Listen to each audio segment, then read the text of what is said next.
তোমাকে তোমার কাজ থেকে কোন জিনিসটা সরিয়ে রাখছে?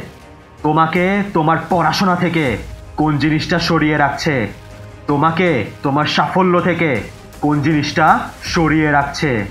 তোমার মোবাইল, টেলিভিশন, ফেসবুক, নেটফ্লিক্স? কোন জিনিসটা তোমার সফলতার পথে বড় বাধা হয়ে দাঁড়িয়েছে? উত্তরটা খুবই সহজ, তুমি। হ্যাঁ, তুমি তোমার সফলতার পথে সবচেয়ে বড় বাধা। তুমি নিজেই নিজেকে থামিয়ে রেখেছো সফলতা অর্জন থেকে।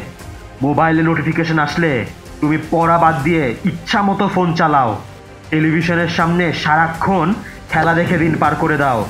পরীক্ষার সামনে কিন্তু এখনো পাবজিতে আসক্ত তুমি।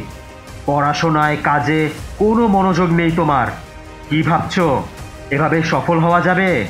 কোনো দিনও না। যেই কাজে তোমার মনোযোগ নেই সেই কাজে তোমার সফলতা অর্জন কোনোভাবেই সম্ভব না।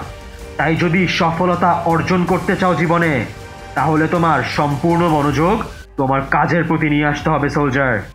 কোথায় কি হচ্ছে না হচ্ছে এসব চিন্তা না করে তোমার সামনে যেই কাজ আছে সেটার প্রতি সম্পূর্ণ মনোনিবেশ করতে হবে।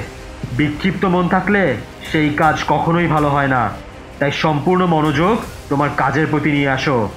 ডিস্ট্র্যাকশনের যেসব উপকরণ আছে, যেমন মোবাইল, টিভি, গেম, এসব আপাতত বন্ধ রাখো। কাজের পর না হয় আবার ডুবে যেও মোবাইলে এবং গেমসে। আপাতত তোমার কাজের প্রতি সম্পূর্ণ মনোযোগ দাও।